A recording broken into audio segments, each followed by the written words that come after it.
atrapalhando um pouquinho com as informações e acabei perdendo aquele...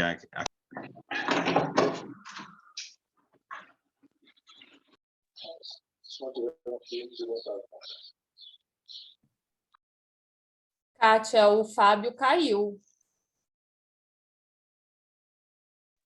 Ele volta. Sim. Lilian TRT3, quer dar uma palavrinha? Cadê você, Lilian?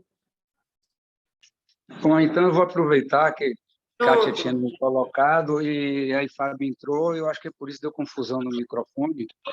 Eu acho importantíssimo essa participação de todos, porque o aumento da gasolina não é de hoje, é de muitos anos. E a resistência deles também é de muitos anos. Então, se não estivermos unidos, vai ser bem difícil. Por isso que eu estou aqui para ver o que é que vocês vão mandar aí, né? Mas vamos para frente. Mas nós queremos que você pense junto, com sugestões, entendeu, Manuel? Porque não tem como, assim, Fábio trabalha, eu trabalho, a gente tem uma gama de coisas também para a gente estar fazendo, não tem só a IT, né? A gente está com problema na VPNI também, né? Está com problema nessa PEC aí, aprova, mas não aprova. Então, tem uma gama de coisas acontecendo ao mesmo tempo, e, assim, a gente precisa de sugestões de vocês. Eu dei a sugestão essa semana passada, quer dizer, há pouquíssimo tempo, lá no grupo da SEMAN, daqui de Salvador, no sentido de que eles queriam que os oficiais fossem para uma zona metropolitana, que não é zona metropolitana, porque, segundo está prescrito, que distância de 50 quilômetros da sede e de volta são 100 quilômetros, só que eles esquecem que você transita lá, procura endereço, paga pedágio, tem gasto com pneu, etc. E eles não dão diária nem meia diária. Então, você termina pagando para trabalhar. Então, ocorreu que saiu uma portaria nova que os oficiais teriam de ir para locais como, acho que São Sebastião dos Passé, Salina da Margarida, etc., que dariam muito mais de 100, dariam 150 quilômetros. Então, notoriamente, o oficial estaria pagando para trabalhar. E isso foi uma discussão grande. O que é que eu sugeri? Ele disse, não vamos mais usar o nosso carro. Vamos pegar o ônibus, mostrar o ticket, chegando à localidade, ao interior, que, pela lei, deveria ser por citação de correio.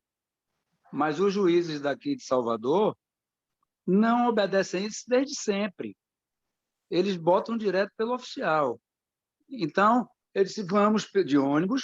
Chegando lá, você vai tomar informações, vai ver que não há condição de cumprir sem o carro, vai voltar, vai juntar o comprovante que você esteve naquela cidade e dá negativo, dizendo que de ônibus é impossível se cumprir, como também não dá para cumprir pagando para a justiça.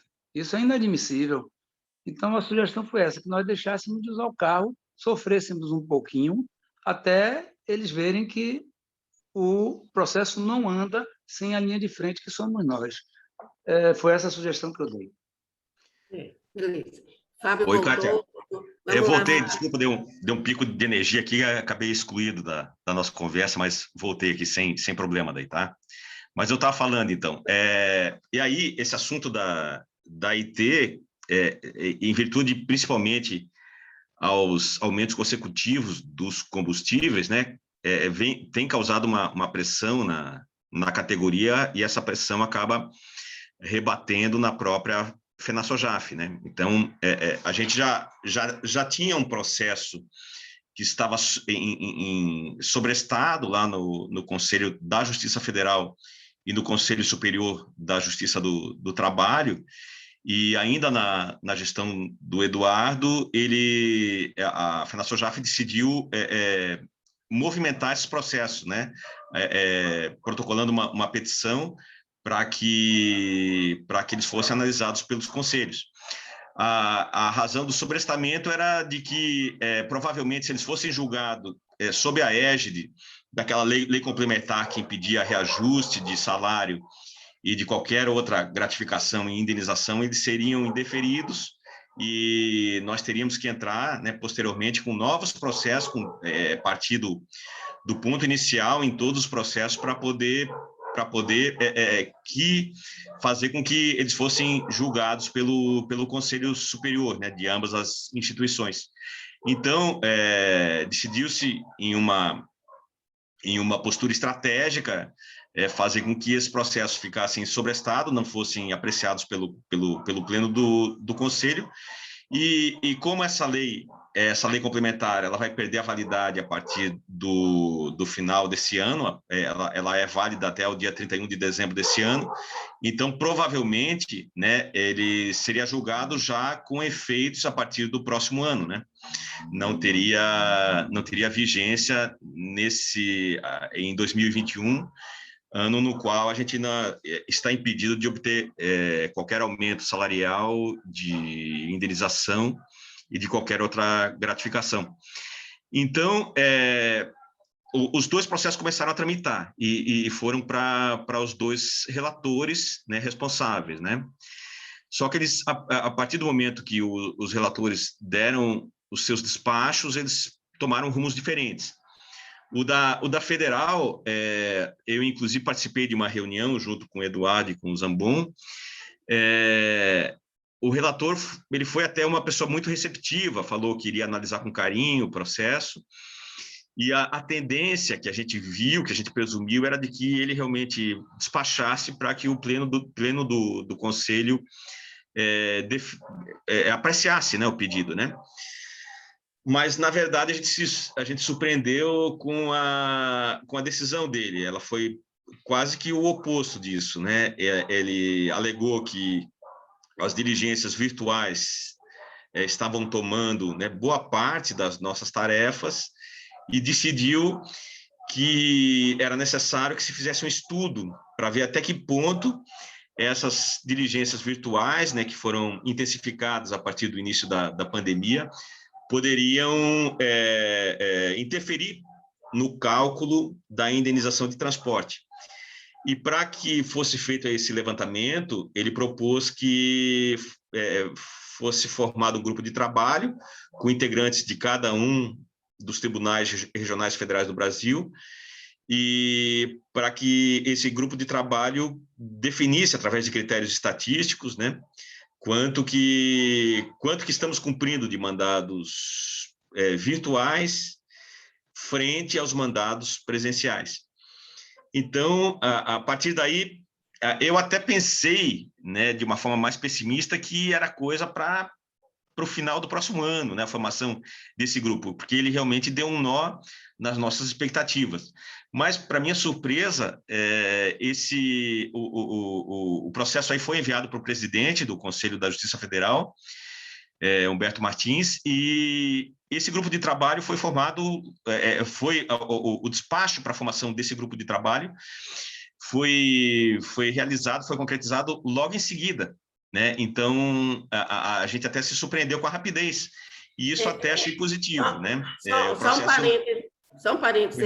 Quem quiser fazer alguma pergunta ou colocação, ou coloca no chat, ou pode falar com o Fábio. Sim. E eu queria até que ponderasse um pouquinho, eu queria saber, porque nós tentamos fazer com que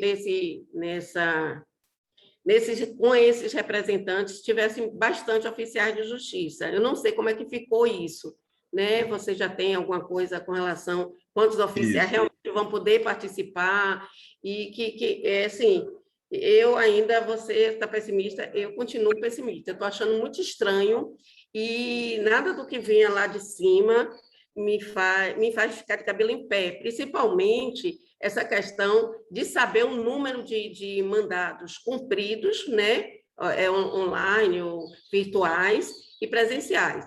Para mim, tem alguma coisa muito estranha por trás disso, né? Se seu Ângelo estiver aqui, eu gostaria que ele falasse um pouco, né? E outros representantes também. Então, a palavra aqui, vamos deixar o Fábio continuar, e quem quiser quiser ponderar, está aberto aqui o espaço.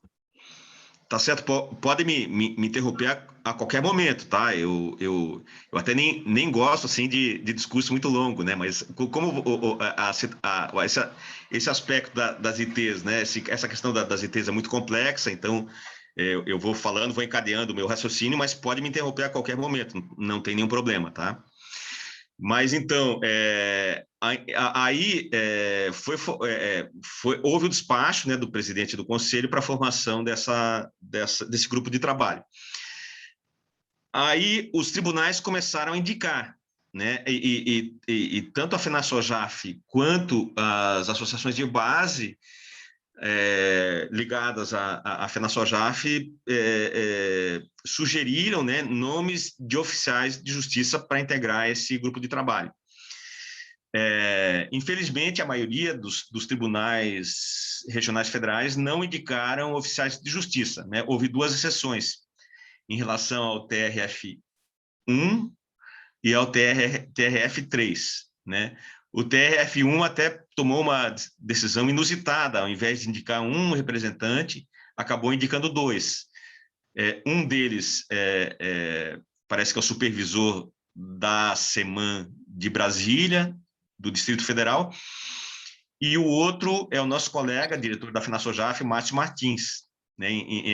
Ele não, vamos dizer assim, ele não se conteve, o diretor, o presidente do TRF1, ele não se conteve na conformação do despacho, de cumprir o despacho do presidente do Conselho da Justiça Federal. Ele, ao invés de indicar um, ele indicou 2, sendo que um deles é oficial de justiça. Não sei como é que isso vai ficar. A gente preferiu não levantar essa lebre, porque o excluído poderia ser o oficial de justiça, o nosso colega Márcio, né? E o TRF3 indicou um outro oficial de justiça, e deixa eu ver se eu recordo o nome dele aqui. E é um oficial de justiça que já faz parte, a partir de ontem, já está fazendo parte dos nossos grupos de discussão, né? E me parece uma pessoa muito, muito interessada, né? Pelo menos no encaminhamento, na solução dessa questão, né? Deixa eu ver aqui qual é o nome dele. Só um pouquinho. Paulo Fernandes. Eu ainda não... Hoje eu quero falar com ele no privado, né? Me apresentar, como eu tenho feito, como fiz ontem, né? Como presidente da Interojaf Sul, ao nosso representante da 4ª região, que não é oficial de justiça, é Fábio da Silva. Eu enviei um e-mail para ele ontem, porque, assim, apesar de não ser o grupo dos nossos sonhos, pelo menos a gente é o que temos, né, para hoje, né? Então é interessante que a gente construa pontes, né, com esse pessoal que integra essa comissão, para que também a gente facilite o diálogo, né? Com o diálogo facilitado, com uma simpatia que possa haver deles para nós, eu acho que a chance da gente conseguir pelo menos alguma melhoria nessa nossa situação é melhor, né, do que ficar em uma posição de antagonismo, de guerra, né? Eu acho que aí a nossa situação, que já não é muito boa, ela fica pior. Acho que a gente tem que ser, acima de tudo, né, um pouco mais político, né, nessas questões, né? E claro que é interessante também, e eu sou entusiasta de uma situação que não é propriamente institucional, mas que é uma situação de confronto, assim, em relação a protestos e a medidas de contenção que envolvam, né, uma atuação organizada da categoria, né? Eu gostei muito da ideia do colega que falou anteriormente, né, de estabelecermos assim um dia, né, um dia ou mais, dependendo da continuidade da situação, para não utilizarmos nosso veículo próprio, né? Eu já tentei fazer isso, né, no ano passado, quando os aumentos começaram a ser muito consecutivos, né, aqui na Interojaf Sul. Só que não houve também uma aceitação grande, porque era pandemia, né? As pessoas também não queriam utilizar transporte coletivo, né? e essa proposta acabou morrendo na casca. Mas eu acho assim, eu acho que a gente deve também, a gente não deve ficar apenas na questão institucional para a solução desse problema, a gente deve também trabalhar com outras hipóteses, vamos dizer, mais heterodoxas, né, de forma que os nossos movimentos, as nossas manifestações sejam ouvidas, né, se não pelos conselheiros, pelo menos pelos presidentes dos tribunais regionais federais e pelos diretores dos foros. Só que aí existem 3 fatores, né? A gente tem que ter uma retaguarda muito grande das associações e da federação, da FenaSOJAF como um todo, né? Para dar publicidade e fazer com que que a gente tenha um canal de diálogo com os poderes, né? Para dizer que isso está acontecendo, que a gente está fazendo essa manifestação, e tem que ter uma retaguarda também bem grande do nosso jurídico, de todos os jurídicos, porque ficaria muito fácil se apenas um oficial fizesse essa manifestação por conta própria, ele poderia ser sujeito de futuros processos administrativos por atraso de mandado, tal. Então, eu gosto muito dessa hipótese, acho que ela é viável, mas assim tem que haver um consenso mínimo da categoria, né, para que ela seja implementada, né? A partir da categoria, as associações e a FenaSOJAF encampariam essa manifestação, e também um amparo das nossas assessorias jurídicas para evitar qualquer punição isolada a um determinado oficial de justiça que pratique que integra essas manifestações de forma individual e isolada. Isso é o que não pode acontecer, né? Então, eu acho que é interessante essa discussão, e a gente pode aprofundar ela, sim, porque eu acho que a gente não pode ficar só nas manifestações institucionais, a gente tem que partir para um movimento, eu acho que também mais incisivo, né? que cause mais repercussão, né? Nos meios institucionais. Bom, então a gente está, em relação à Justiça Federal, a gente está nesse patamar aí, sabe?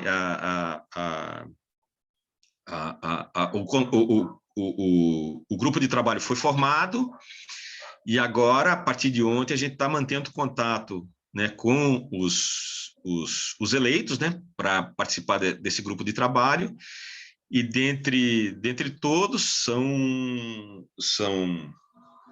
5 regiões federais e 6 integrantes, porque a primeira região fez aquela jogadinha interessante de colocar um oficial de justiça e um diretor da central de mandados. Os outros seguiram rigidamente a determinação do presidente do conselho, né? Designaram apenas um integrante, né? E desses apenas um é oficial de justiça. Então, do total de 6 integrantes do grupo, 2 são oficiais de justiça. E dos que não são oficiais de justiça, tem alguns que a gente já sabe que eles são nossos aliados, né? Por exemplo, da primeira região, Abdias, o Márcio falou que é uma pessoa muito interessada na solução das nossas questões. Tem da quinta região também, que o Isaac e a Ana, ela inclusive, vamos dizer, ela é a administradora, não sei se é esse o cargo, né? Ela é dentre os que não são magistrados, ela é a do primeiro escalão da quinta região. Eu não lembro agora o nome, é diretora administrativa, agora achei, diretora administrativa da quinta região, Thelma Mota. O Isaac e a Ana Paula, do Recife, conhecem ela, diz que ela também é uma pessoa aberta ao diálogo e tal. Então, eu acho que a gente pode ter, mesmo dentre os que não sejam oficiais de justiça, alguns aliados nossos, que a gente pode ter um diálogo mais amplo, né? e que se disponham a conversar mais conosco, né? Então, assim, como eu falei, é o que temos para hoje, né? O que não impede que a gente também efetive, né? Outras formas de manifestação e de reivindicação, mas dentro do âmbito da Justiça Federal é essa situação. Em relação à Justiça do Trabalho, como eu falei anteriormente, o processo tomou um rumo um pouquinho diferente, talvez até em virtude de comunicação que há entre as instituições, ela pode até vir a ter o mesmo rumo, né?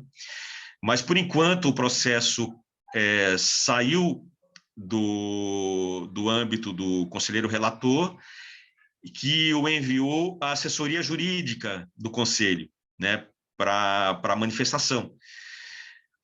Aí surgiu uma dúvida que eu sanei, pelo menos provisoriamente, na semana passada.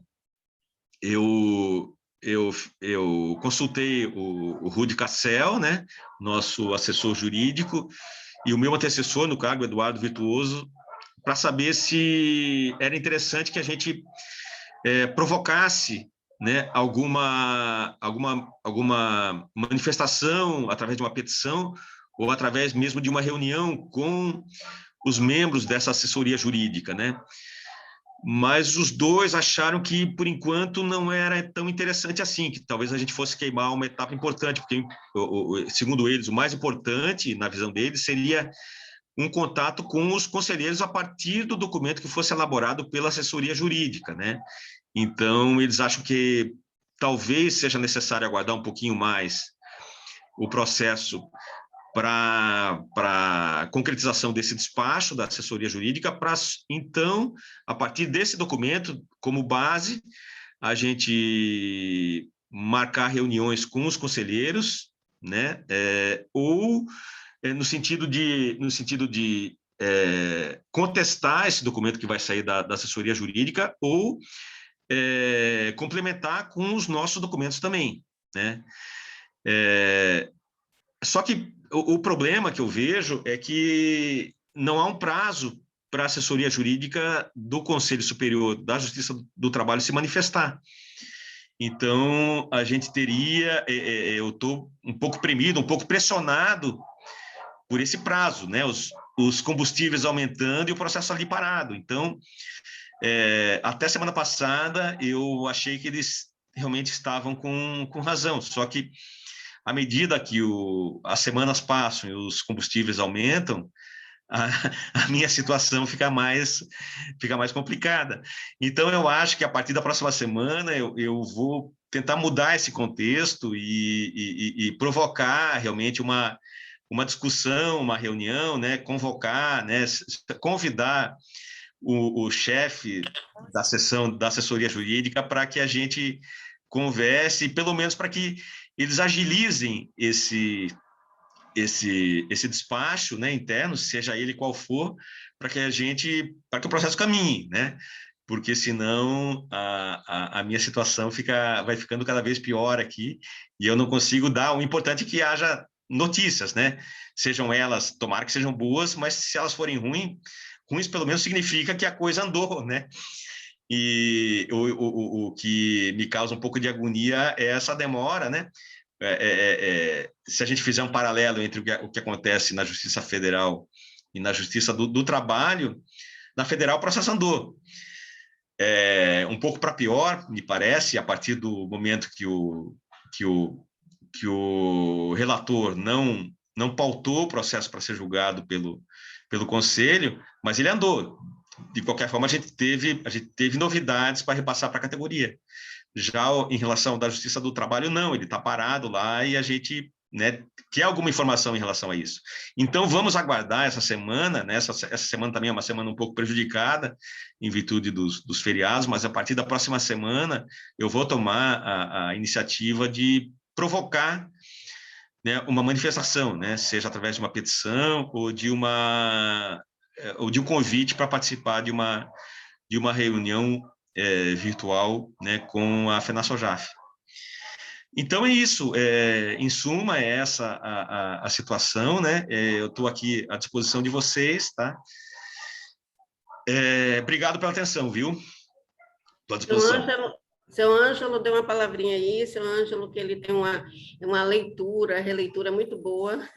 Seu Anjinho, fale aqui, foi presidente, né? É nosso eterno presidente, uma pessoa muito, muito, que me dá suporte, né? Nos momentos que eu estou precisando, é uma pessoa muito iluminada, e eu preciso que ele fale aqui para acalentar ou tirar, assim, essa dúvida das pessoas. Tem até umas falas aqui no chat, depois eu passo para a gente ponderar com relação a algumas colocações aqui. Tá com a palavra, seu Anjinho. Bom dia, pessoal. Bom dia, Kátia. Muito obrigado pela sua generosidade, como de costume. É o seguinte, meus amigos, eu gostaria de ter uma fala otimista, uma fala, sei lá, que, de certo modo, desse um alento a todo mundo, desse esperança a todo mundo. Eu estou especialmente preocupado porque, nessa questão da Justiça Federal, nós temos dois problemas. Nós estamos tentando, eu estou fazendo parte de um grupo, inclusive com o rapaz, o Márcio está lá, também está conosco. Nós estamos especialmente preocupados em que a discussão toda que vem sendo feita, desde 2014, quando a IP completou 10 anos sem reajuste, não volte a estaca zero. E a segunda questão é que nós estamos vendo uma mudança de parâmetro na discussão, que é muito preocupante. Não se está levando em conta a natureza jurídica da indenização do transporte, qual seja, ressarcir os custos do oficial quando utiliza meio de transporte próprio para cumprir as diligências.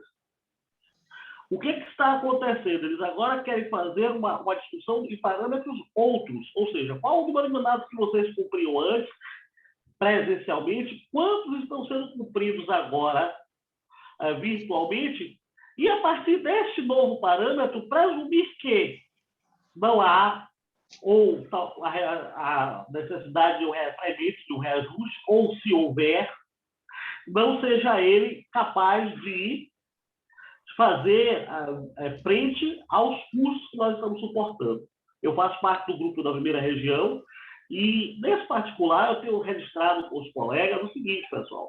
A primeira região é, dentre todas, aquela que tem as maiores distâncias percorridas pelos oficiais da Federal. Eu falo isso porque nós tivemos um processo administrativo, alguns anos atrás, na época eu ainda era presidente da Sojaco Bahia, em que um juiz lá do Pará, ele pretendia que fossem ampliadas as distâncias percorridas por nós outros. Nós já percorremos atualmente até 100 quilômetros sem o pagamento de diária. Houve essa portaria do Dr. Dille, que, de certo modo, ela não obriga, porque ele não pode obrigar colegas, mas ele coloca a possibilidade de expedição de carta precatória, onde houver comarcas da Justiça Estadual, para cidades até 55 quilômetros, mas ela vale apenas no âmbito da Assistência Judiciária da Bahia, e, como eu disse, ela não é de caráter obrigatório. O juiz pode, a qualquer momento, dizer, não, eu quero que o oficial de justiça vá, será por oficial de justiça, e 100 quilômetros não é coberta por diária, nem meia diária, é indenização do transporte, ponto. Nós sabemos o seguinte, a indenização do transporte ela tem um valor diário de R$ 73,00 de fração. Quando nós tínhamos essas diligências para cidades mais distantes, havia uma certa compensação entre mandados mais próximos e mais distantes e a coisa ficava equilibrada. Atualmente também está sendo implementada aqui na Bahia uma sistemática de o oficial comprovar o cumprimento de mandatos dia a dia. Então, até mesmo essa compensação está prejudicada. Para piorar, nós temos uma situação aqui que nós cumprimos mandados também em ilhas. Normalmente, nós temos que fazer o uso de outros meios de transporte, claro, né? Ninguém vai de carro para a ilha, por óbvio. Então, o que acontece? Nós temos que nos deslocar de barco, de ferryboat e outras coisas mais. E todos esses custos são, vamos dizer assim, todas essas despesas são custeadas pela indenização do transporte, certo?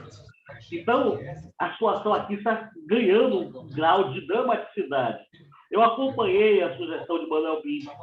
Inclusive, eu fiz uma observação, não sei se ele viu, que na justiça estadual é muito comum o pessoal fazer esse tipo de expediente e chegar lá no local onde era para ter o mandado, quando descobre que o mandado, que o local é uma região inacessível, que não tem transporte regular, eles certificam dizendo que certificam a situação e devolvem o mandado. Dirigir a tal local, porém verificando que o endereço do jurisdicionado ficava em região inacessível ou em região não servida por meio de transporte regular, retornei à central devolvendo mandado sem cumprimento para a apreciação superior. Já vi várias certidões nesse sentido. Mas, como eu disse, foram várias certidões, e aí eu pego carona na observação do Fábio. Não pode ser um movimento isolado de Manuel, ou de Ângelo, ou de quem quer que seja. Deveria ser uma decisão da categoria. Por quê? Porque senão fica muito fácil cortar a cabeça de Manuel, a minha, ou de quem quer que faça isso. É uma iniciativa individual e nós sabemos o seguinte, assim como não existem respostas simples para questões complexas, não existem soluções individuais para questões coletivas.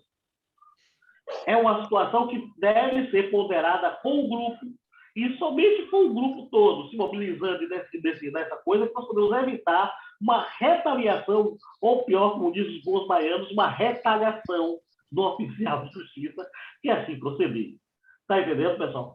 Então, repetindo e encerrando minha fala para dar oportunidade para todas as pessoas. Nós temos duas preocupações. A discussão não retornar à estaca zero, porque nós já tínhamos debatido isso, essa questão com o CJF, já estávamos debatendo isso desde 2014, elaborando planilhas, demonstrando custos, aquela coisa toda, e, de repente, por conta da manifestação do conselheiro do ministro lá do STJ, nós agora temos uma discussão que pode voltar a estaca zero e, pior de tudo, sobre um outro parâmetro, que ele vai considerar apenas o número de mandados cumpridos e não as diligências em si, ou seja, as despesas que você tem quando você se desloca, quando você pega o seu carro, sei lá, carro, moto, o seu meio de transporte, o seu veículo próprio e coloca à disposição da justiça. Está entendendo? Isso aí, para mim, desnatura a própria indenização do transporte. Tá? Vocês estão me entendendo? Então, nós estamos tendo esse cuidado. O Márcio é uma pessoa bastante solista, bastante aberta. Eu encaminhei essa preocupação para ele diretamente, no grupo, entendeu? E ele está atento a isso. Infelizmente, agora nós não temos muito o que fazer, não.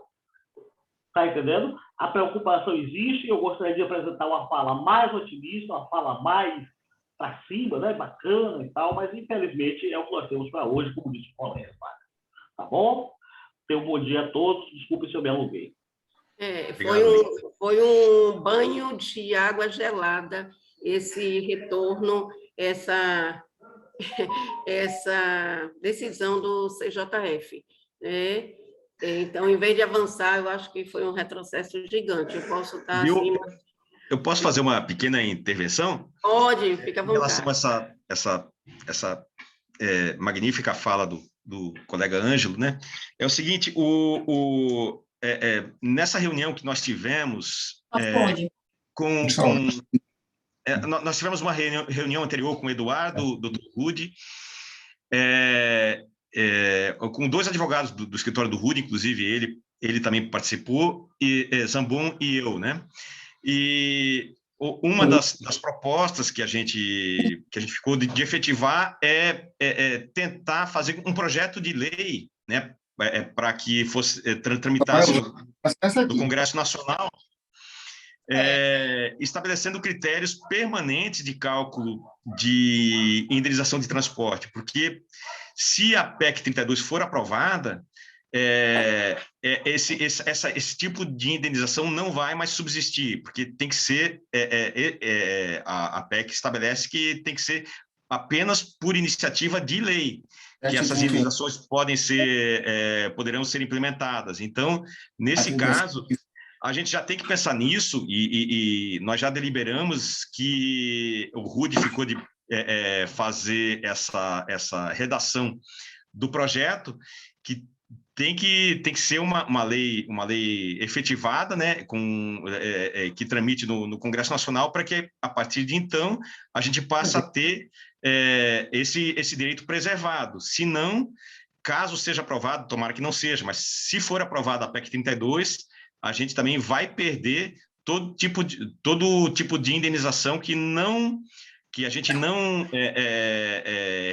que a gente não tiver previsão legal, que não for criada através de lei regular.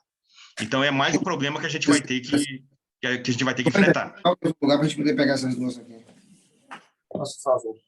Oi, gente, tem algum microfone aberto, está interferindo aqui. Nalim está me ouvindo? Acho que o microfone de Nalim está aberto. Pessoal, posso fazer uma observação, por gentileza?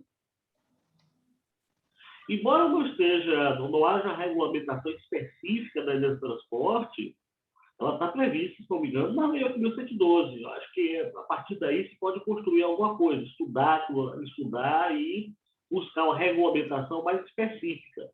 Mas há uma previsão, sim, dela na Lei 8.112.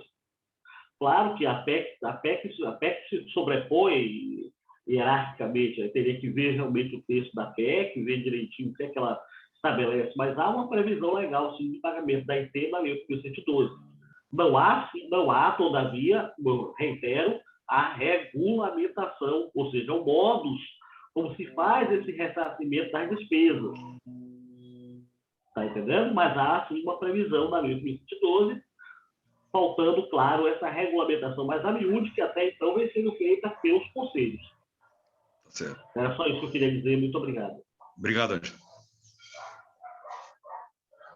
Mas alguém quer fazer ponderação ao vivo e a cores? Tem alguns encaminhamentos aqui no chat. Deixa eu ver aqui. Essa questão de que Manuel trouxe é interessante, né? Mas tem que se ter cuidado muito na questão da certidão, né? Você não pode dizer que deixou de ir porque não colocou o carro, né? A gente tem que arrumar isso aí, né? Voltando a um tempo atrás, eu cheguei aqui em Salvador, Pernambuco tinha indenização, aqui em Salvador não tinha ainda.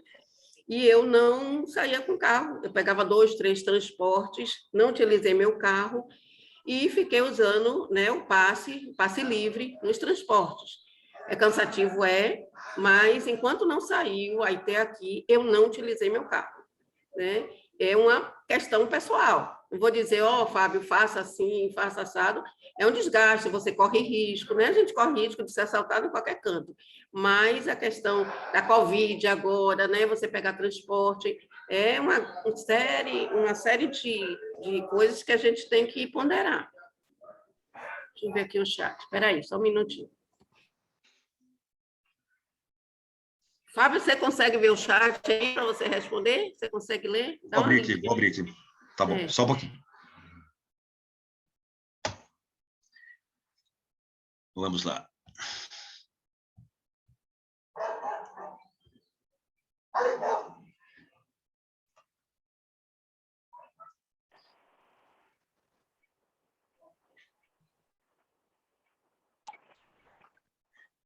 Ô, Kátia. Pode falar.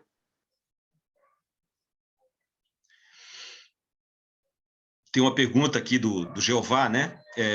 Na verdade, uma manifestação dele. Não basta ficar pedindo sucessivos reajustes de IT. Acho que tem que mudar a regulamentação. O que acham de acionar o CNJ? Deveria ter uma regulamentação geral sobre o tema. Eu acho que, nesse caso, a gente talvez pudesse, eu concordo com o Jeová, mas a gente poderia também, já aproveitando, né, esse grupo de trabalho que foi formado, também fazer com que se insira sobre esse cálculo da IT elementos permanentes, né, que não são, assim, vamos dizer, algumas calibragens que possam ser usados para o futuro no cálculo, né? Eu acho que talvez seja esse o momento também, dependendo do perfil desse conselho, a gente poderia também fazer com que eles deliberassem sobre, não só sobre o que nos afeta de forma tão imediata assim, mas visando isso aliás estava no despacho do conselheiro relator, fazer com que esse tipo de cálculo ele fosse projetado para o futuro, né? Com cada elemento tendo um determinado peso, um determinado percentual nesse cálculo, né? Aumento de combustível seria tantos por cento, né? Seguro do carro tanto, manutenção tanto. Isso a FenaSoJafe já fez um trabalho, né? Que foi também refeito pelo economista Washington, contratado pela FenaSoJafe, estabelecendo, né, assim, formas de cálculo e propondo, né, esses reajustes para o futuro, que não fossem utilizados apenas em caráter emergencial. Eu acho que, pelo menos, esse é um dos momentos que a gente pode trabalhar com esse tipo de hipótese, né, que seja uma forma permanente, né, a cada ano, vamos dizer assim, a cada período pré-estabelecido, fosse feito um novo cálculo, né, a partir desses elementos que a gente que interferem, né, nesse cômputo final desse índice. Eu acho que sim, eu acho que tanto para o Conselho quanto, né, através de um projeto de lei também, de uma regulamentação, né, como bem falou o Ângelo, né? Sim, a gente tem que trabalhar para o futuro, senão a cada período de crise a gente vai ficar correndo atrás.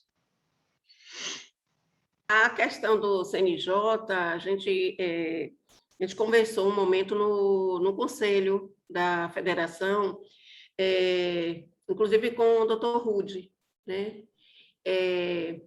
A gente corre o risco de unificar as indenizações e, assim, eles podem aumentar ou eles podem diminuir, né? Isso foi colocado. Enquanto a gente corre atrás do CSJT e do CJF, existem duas vertentes, né? Então, às vezes dá, né? Que aí a gente pega esse que deu e leva para o que não deu, né? Tem essa possibilidade. E se a gente unificar no CNJ, acabou, o que eles decidiram, acabou, não vai ter para onde correr.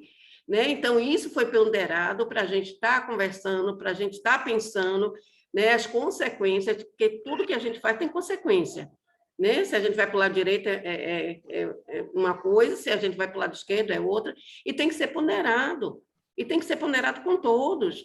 Né? Por isso eu estou aqui no grupo, gente, venha conversar, porque não é a decisão de Fábio, não é a decisão minha, não é a decisão de seu Ângelo, de Manuel, de Nalim, Vanessinha, de Cláudio, que estão aqui, né? Outras pessoas que eu não estou vendo, mas estão aqui. Né? Então, a gente precisa estar conversando e olhando.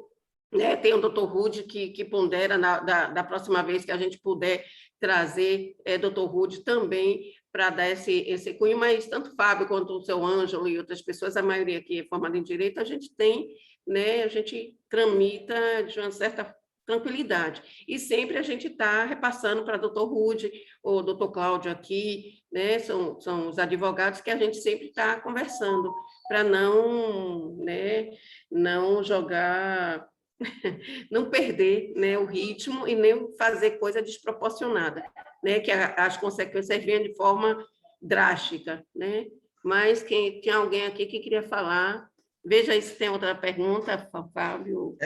Só um complemento a essa tua fala. Eu acho que se a gente acionar agora diretamente o CNJ, ele vai dizer que já existem, né, processos tramitando nos dois conselhos, né?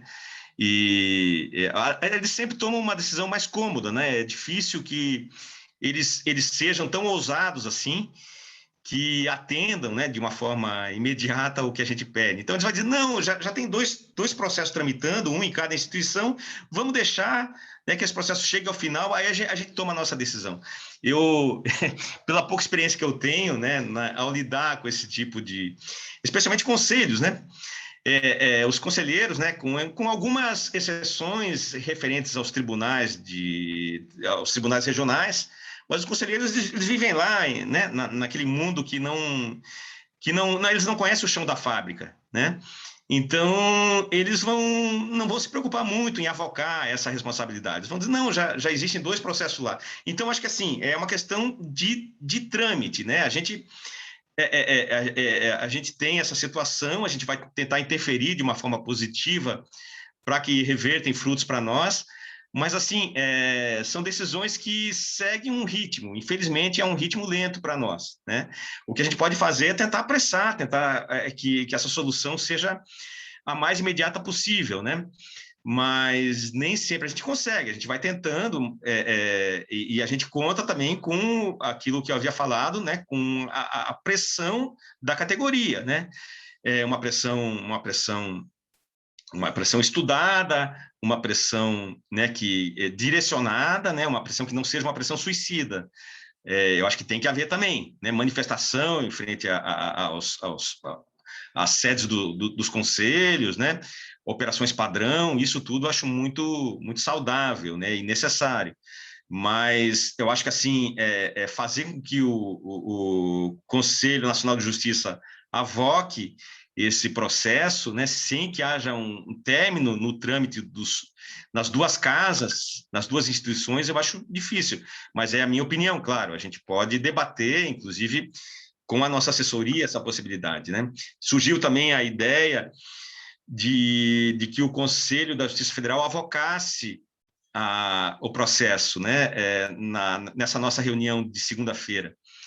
A gente o Rudy não participou da reunião, eu vou conversar com ele sobre isso, né, avocar o trâmite para si, né, para pautar. O risco é de que eles pautem, mas não julguem, ou julguem procedente, porque os estudos não foram findos, não foram terminados, né?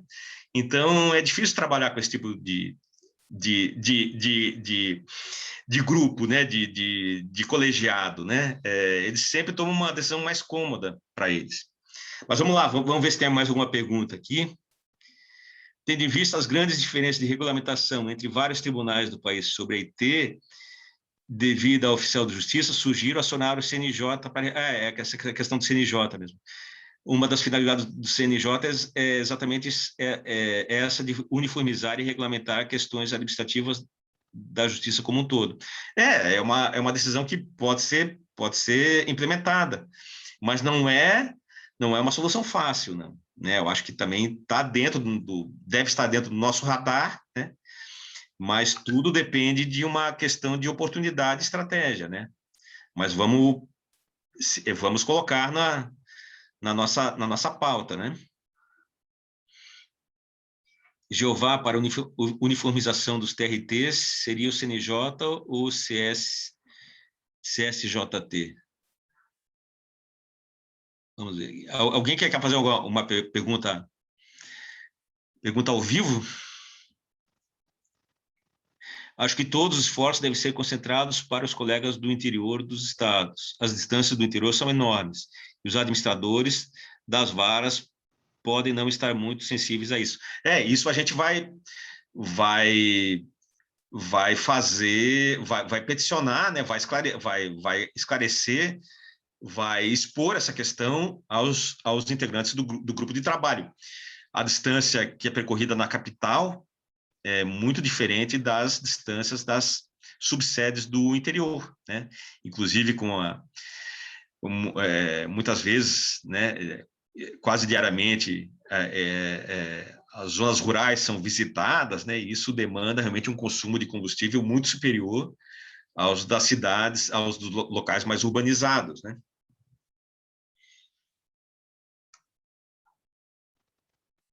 Assim, eu vou passar aqui para você. A gente fez uma reunião com um colega, foi até de Alagoinhas, um oficial.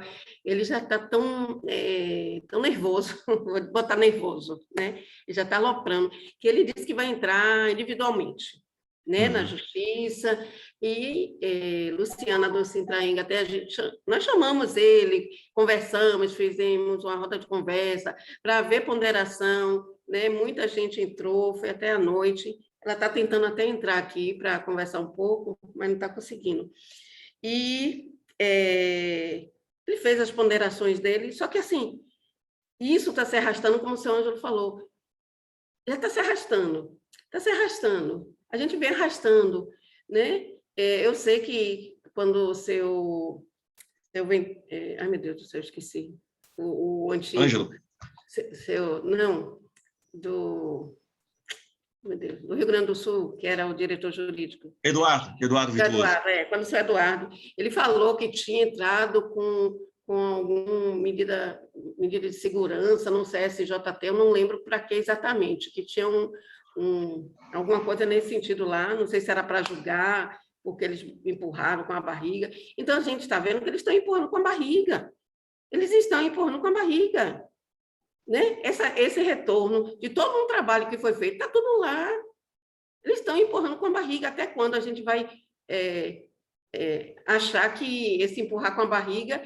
E assim, como a gente está com as mãos, né, amarradas, é que a gente pode fazer realmente para colocar... Assim, se a gente pressionar muito, a gente vai tomar bomba, né?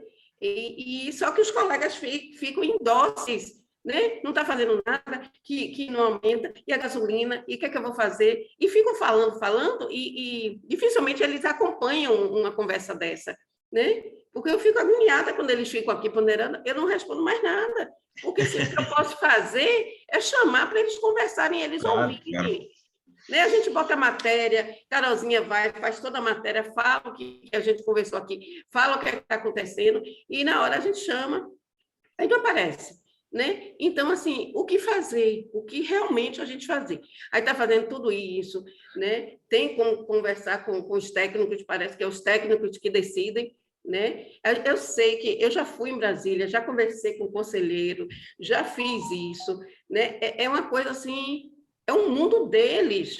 Não adianta você ir lá, eles não, é o mundo deles, né? Eles não descem para o nosso mundo, não adianta. Por mais que você tente esclarecer, eles não descem, eles não saem do pedestal no Olimpo, eles não descem, não espere que desçam, porque não vão descer, né? O que eu estou vendo aqui é a gente tentar conversar com os tribunais, os juízes dos tribunais, né? As mesas diretoras, para eles, né, conversarem, que eu não sei se eles conversam ou não também, né? No Colé Precol, a gente se fazer presente no Colé Precol, talvez funcione, entendeu? É uma que eu estou pensando aqui agora, pedir um momento lá, entendeu, Fábio? No Colé Precol, não sei quando vai ser, para a gente estar falando com eles. Tem uma manifestação bem interessante do Cláudio aqui, ó. Bom dia, pessoal. Meu nome é Cláudio Rezende, sou oficial de justiça TRT3. Minha sugestão de imediato seria que cada oficial faça uma manifestação nas certidões, tipo assim: estamos há X anos sem reajuste da IT e nesse período tivemos X% de aumento dos combustíveis. Lembrando que nossas certidões são lidas por servidores, juízes e advogados. Eu concordo, acho interessante, acho bem didático até essa manifestação em certidões. Agora, como eu falei, acho que tem que ter o respaldo da associação regional e do respectivo jurídico, tá? Eu acho que se for uma manifestação conjunta, inclusive também com comunicação à FENASOJAF, tá? Porque daí, se for uma manifestação conjunta e coletiva, né, eu acho que vale a pena sim, é uma forma de pressão. Só que eu sugeriria daí, vamos dizer, uma assembleia, né, da SOJAF da Bahia, né, com participação da assessoria jurídica e também participação da FENASOJAF daí, tá? Porque daí todo esse arcabouço de segurança vai ser montado para que não haja nenhuma punição, né? Tudo vai ser uma coisa, vamos dizer, uma coisa pensada, uma coisa estudada e trabalhada para esse fim, né? O que não pode ser uma atitude voluntarista de um oficial de justiça certificar isso e deixar de cumprir alguns mandados, né? Aí a consequência pode ser até danosa, né? Então, eu acho que é uma sugestão válida, eu apoio, pessoalmente apoio, mas tem que ter o respaldo de entidades e dos jurídicos das entidades. A FENASOJAF está disposta, caso essa ideia seja levada adiante, a participar desse debate, né, e dar apoio a essa manifestação, sim. Pessoal, eu estou interrompendo porque eu vou precisar entrar numa outra reunião aqui agora, e foi muito positivo, as falas foram muito boas, do meu colega Ângelo, os demais participantes, está sendo tudo muito ótimo, eu acho que a gente tem condições de ter sucesso. Obrigado a todos, viu? Até logo. Até logo. Assim, a minha posição pessoal, eu uso afirmar aqui, ela não é totalmente negativa, não. Eu acho que, assim, pessoalmente, né, isso sem considerar a entidade na qual eu participo e represento, mas eu acho que deve sair algum reajuste, sabe, de toda essa comissão que foi formada, esse grupo de trabalho, e a pressão que a gente vai fazer em cima dele. Eu acho que, com certeza, não vai ser tudo aquilo que a gente quer, não vai repor a maior parte dos prejuízos, mas alguma coisa vai. Eu acho que, se a gente trabalhar direitinho, se a gente pressionar, se a gente demonstrar, se a gente juntar documentos hábeis e aptos, né, a fazer com que a maioria dos membros desse grupo de trabalho pense a nosso favor, especialmente os que não são oficiais de justiça, eu acho que vai sair alguma coisa lá, né? E o importante é que saia e aponte para o futuro, realmente, né? Que pare com essa rotina de que a cada crise, né, a cada aumento sucessivo, né, sucessivo de combustíveis, a cada índice de inflação que extrapole aquilo que a gente já estava acostumado e que infelizmente perdeu, a gente tenha que protocolar um novo processo, juntar novos estudos, né? Isso é muito cansativo e desgastante, né? E a categoria não aguenta mais, né? Então, assim, a minha posição pessoal é de que alguma coisa vai sair, tá? Alguma coisa vai sair. Talvez eu pague pelo meu otimismo, né? Mas eu acho que alguma coisa vai sair. Não tudo que a gente quer, mas, assim, a situação, ela está muito redundante, assim, sabe? Seria um ato de muito cinismo se essa comissão, esse grupo que foi formado, desse as costas para a nossa situação. Tá? Então, eu acho que a situação está tão gritante, está tão dramática, que eles vão ter que fazer alguma coisa, né? E isso também, claro, que depende da nossa pressão e do nosso trabalho. E a gente está disposto a encarar esse desafio. Mas, pessoalmente, eu estou otimista em termos, sabe? Eu acho que alguma coisa sai, não tudo que a gente queria, mas alguma coisa sai. Eu gostaria de saber se tem alguém que queira conversar mais um pouco. A gente, amanhã, a mesa diretora aqui do TRT5 está assumindo. Eu já vou enviar um documento, né, Carolzinha? Nós vamos enviar um documento já parabenizando e já solicitando uma reunião com a SOJAF, porque assim, o TRT5 não tem o que fazer. Ela pode ajudar e conversar com os conselheiros, mas aqui não se define valor. TRT não se define valor, gente. Né? O que a gente pode pedir é isso, né? Que mostrar a situação calamitante e pedir a colaboração que ela interceda junto ao CSJ, né? Ao CNJ, se for o caso, se correr para lá. Elimara, quer dar uma palavrinha? Bom dia. Bom dia, bom dia, bom dia a todos e todas. Achei maravilhosa essa oportunidade, Kátia, você, como sempre, fazendo as reuniões e convidando a gente, eu acho isso muito importante, né? Porque, afinal de contas, nós somos oficiais de justiça e o que vai decidir para um vai decidir também para o outro, não é mesmo? Nós temos aqui, nessa reunião, alguns oficiais de Minas presentes e são com essas ideias e sugestões que a gente vai construir uma melhor forma dessa indenização de transporte, porque, sinceramente, já passou da hora disso ser reajustado. Gente, nós só estamos tendo prejuízo com relação a isso, porque não é só a gasolina, nós temos também, Kátia e colegas, as questões de depreciação de carro e tudo mais. não é mesmo? Então, isso tudo tem que contar. Existe também essas diferenciações de capital e interior, porque o interior acaba andando muito mais. Gente, teve um dia que eu fui cumprir mandado, eu andei mais de 200 quilômetros com essa gasolina nesse preço, e você ainda paga alimentação, né? E dependendo, igual nessa pandemia, a gente não está parando mais em qualquer lugar. Eu, para te falar a verdade, eu parei no Grau para utilizar banheiro, para fazer uma refeição com mais segurança em razão dessa pandemia, não é mesmo? Então, lá é assim, um assalto, né? Você paga caro para você poder alimentar e acabar utilizando o banheiro. Então, é isso. Eu acho interessante, sim, essas reuniões. Nós temos que chegar a uma conclusão, nós precisamos disso e temos que agir. E é dessa forma que você está fazendo que nós vamos chegar lá, que já passou da hora, gente. Está lamentável esse valor que nós estamos recebendo e ainda a gente não recebe mais completo, porque a gente tem que declarar o dia que você trabalhou externo. Não sei como que está nos outros estados, porque aqui em Minas a gente tem que fazer uma declaração que você trabalhou tantos dias externamente e cumpriu o mandato. É aquela forma, ninguém vai mentir, né? Você tem que ser fiel às suas declarações. Então, já faz um tempão, desde quando eu voltei, eu ainda não recebi minha indenização completa. Isso. Só um pouquinho, Fábio.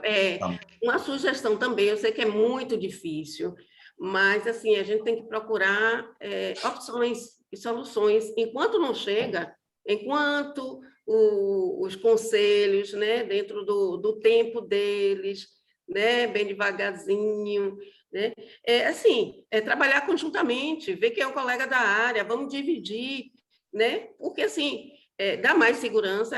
Aqui um bom tempo eu trabalhei com Suli, com Alguinha, a gente saía no carro, outro dia a gente saía no carro da outra, né, a gente trabalhava junto, ter opções, né, porque assim, trabalhar sozinho, você sair, né, vamos pensar no nosso bolso, porque esperar por esse pessoal aí, eles não estão nem aí, eles não vão estar nem aí, o bolso está doendo, é o nosso, né, o seguro,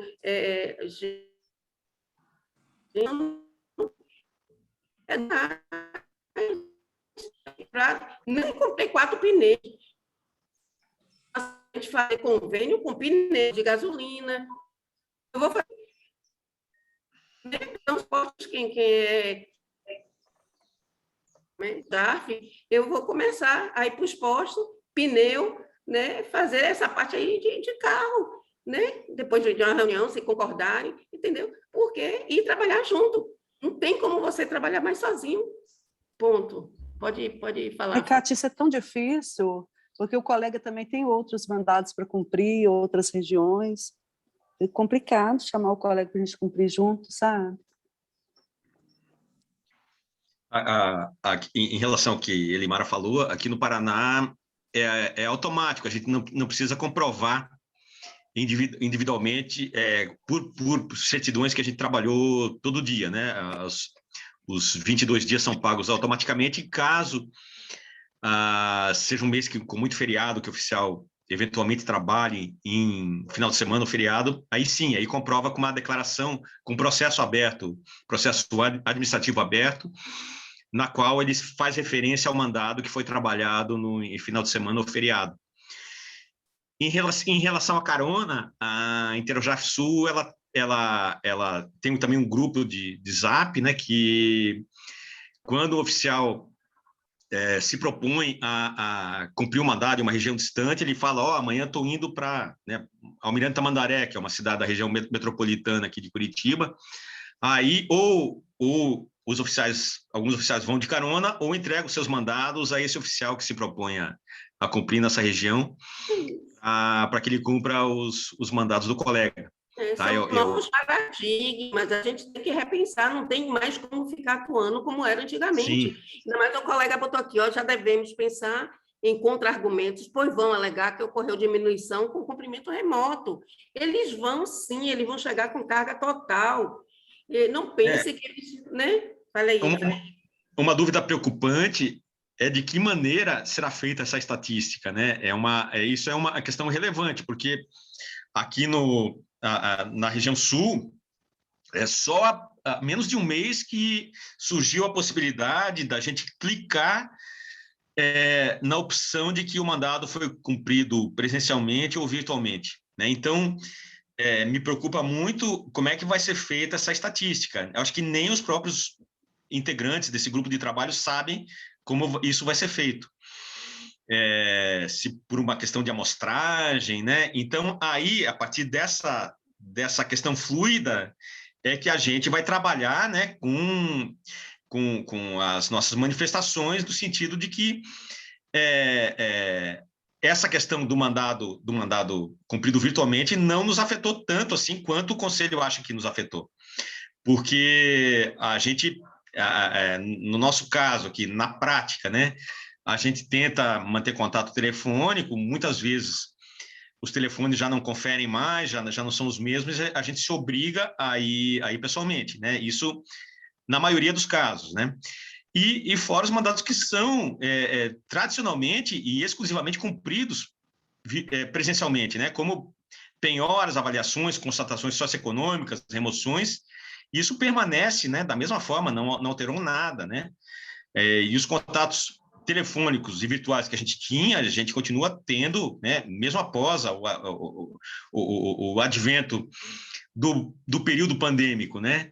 Então, eu creio que isso não afetaria de uma forma tão imediata quanto o Conselho quer parecer que afeta, né? O que era virtual antes, que eram contatos que não eram, vamos dizer, não eram oficializados, né? Mas a gente fazia, a gente continua fazendo. O que afetou, o que determina que o mandado pode ser cumprido só com esse tipo de contato é muito pouco, né? Pelo menos na minha experiência pessoal e dos meus colegas aqui. E a gente, essa falta de elementos estatísticos nos preocupa, e a gente quer fazer com que essa falta de elementos estatísticos jogue a nosso favor e não contra. Esse é o desafio que a gente tem.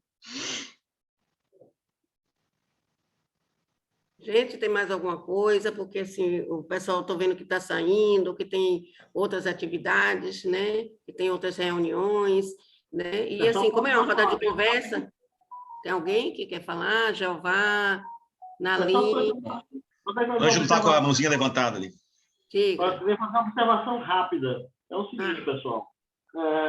Como eu estava falando, existe um problema que é essa mudança de parâmetros que eles estão colocando, que é justamente saber o quanto está sendo cumprido virtual e o quanto está sendo cumprido presencial.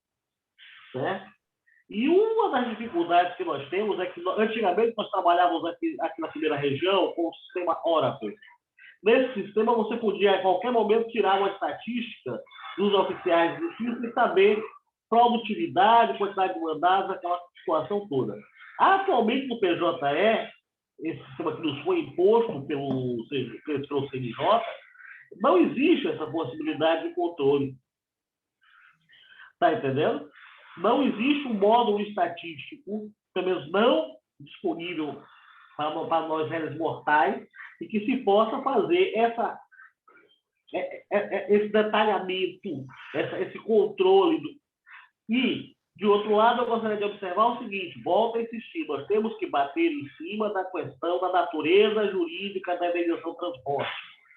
Não se trata de auxílio combustível. A indenização de transporte é para ressarcir todo o custo suportado pelo oficial de justiça pela utilização de meio de transporte próprio. No caso, depreciação.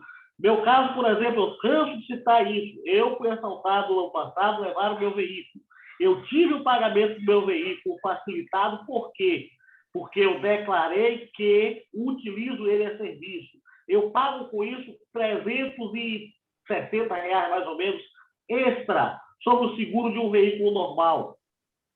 É um custo que me foi imposto por essa condição de utilizar meu veículo ao trabalho. Se eu não declarasse isso, alguém pode dizer, você é bobo. Não, bobo não. Nós temos um caso concreto de um colega de Goiás que teve um veículo roubado, ele não declarava que utilizava serviço, E a seguradora veio a descobrir que ele estava utilizando o veículo sinistro quando ocorreu o sinistro, quando ele veio, o veículo foi tomado dele de assalto e não pagou. Ele ficou chorando com as caletas romanas, se queixando, como diz aqui na Bahia, chorando no pé do caboclo, né? Porque a seguradora está coberta. Ela é um risco não contratado. É um excludente da indenização. Ponto. E não pagou. Então, você tem que suportar isso. Depreciação. Eu, por exemplo, agora estou no trabalho remoto por conta de ser portador de diabetes. Então, eu não estou recebendo indenização de transporte, mas também não estou utilizando meu veículo. Então, eu tenho observado a questão da própria revisão do veículo. As revisões estão mais espaçadas. Eu estou tendo um custo menor. Na hora de vender meu veículo passado, anterior, o carro estava com 5 anos de uso, me perguntaram se eu fazia Uber. O vendedor chegou a me ironizar dessa forma. O senhor faz Uber? Pelo amor de Deus, como é que seu carro está tão rodado? Então, o resultado, tudo isso impactou na avaliação do meu veículo na hora da venda, apesar dele estar excelente, cara. Como o rapaz disse. Não parece um carro que tem a quilometragem que tem. Sugerindo até que eu poderia ter adulterado a quilometragem que ninguém desconfiaria. Imagine que loucura. A que ponto nós chegamos. Mas é isso. Então, nós temos que fazer todo esse trabalho e temos um problema claro, que é esse novo parâmetro que ele está elegendo. Ele quer partir da ideia que, como nós estamos cumprindo muita coisa virtualmente, houve uma redução dos custos. Eu estou especialmente preocupado, por quê? Porque eu tenho muitos amigos e tal, converso com muita gente na área administrativa, e eu tenho observado que a administração tem feito um controle de gastos muito eficiente de tudo que se gastava antes da pandemia e depois da pandemia. E ela tem buscado fazer uma coisa que eu chamo de bancarização da justiça. Vocês estão me entendendo? A Justiça Federal está passando por um processo de bancarização. O que acontecia quando você entrava no banco? Você encontrava 10, 15 pessoas. Hoje, numa agência, você encontra 5, 6. O resto é estagiário ou algum terceirizado. Que é aquele coitado que fica lá de fora, expondo a Covid para organizar a fila. Então, nós estamos passando por esse mesmo processo. A justiça está buscando reduzir os seus custos. Todos nós sabemos para quê. Então, o que está acontecendo? Nós temos que estar atentos a isso. Essa mudança de parâmetro é muito barulho. Está entendendo, pessoal? É por isso que eu estou insistindo. Temos que estar alertas, temos que ser hábeis. Está entendendo? E temos um problema maior. E aí eu vou colocar o dedo, me perdoe, para apontar para mim mesmo, para todos nós, que é que nós somos uma categoria que não possui grau de radicalização para bancar determinadas lutas. Sejamos honestos com nós mesmos. Desde a greve que nós vemos aqui pelo regime salarial, eu vi o pessoal falando, o meu juiz, o juiz fulano, o juiz ciclano. A gente queria permissão do juiz para fazer greve, meu Deus. Então, como é que uma categoria dessa agora vai enfrentar uma situação como essa num confronto político em peito aberto? Essas são algumas perguntas que a gente tem que se fazer. Está entendendo? Se o pessoal diz, a Sojasco não faz nada, a Sojasco não faz nada, a Sojasco está fazendo aquilo dentro do que ela pode. A Sojasco não tem, nem a Sojasco, um perfil de sindicato. Ela tem uma atuação pautada legalmente por outras formas de atuar. E ela atua muito mais na base da interlocução, da representação, de levar os anseios dos oficiais de justiça a quem de direito, do que numa esfera de confrontação. Tanto porque nós não temos essa radicalização que eu cobrei aqui agora, como também pelo fato de a lei não nos dar amparo, por exemplo, para convocar uma greve. Vocês estão me entendendo? Era só isso que eu queria falar. Muito obrigado. Desculpem se eu me alonguei novamente.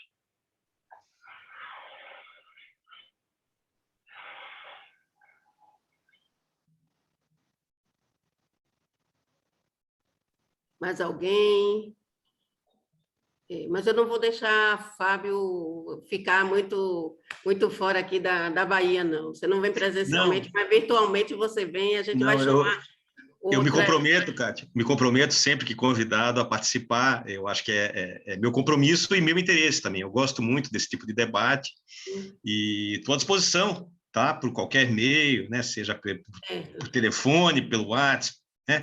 Eu estou à disposição, né? Em reuniões virtuais, eu me disponho sempre a participar. Pronto, É só me avisar com um pouquinho de antecedência. Com certeza.